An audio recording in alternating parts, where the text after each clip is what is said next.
Hey guys, how's it going? My name is Adam. Today I'm going to show you how to enable chat hits on Messenger. So first of all, go ahead and open up the Messenger app. And what I'm going to do, I'm going to click the three bars at the top left, and I'm going to click on the settings here at the top right.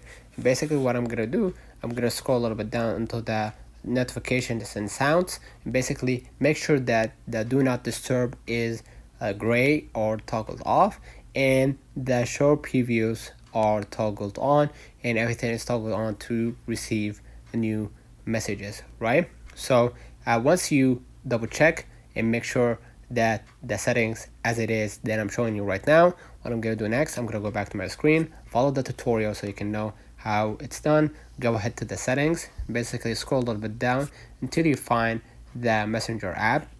And basically after you find it, click on the Messenger, and what I'm going to do, I'm going to just go ahead to notifications and make sure that you allow the notifications on, all right? And make sure that the badges isn't colored in green, so you can actually get the talking or the chat hits on Messenger. That's me on the comments of this video helped you. Don't forget to like and subscribe. Thank you for watching.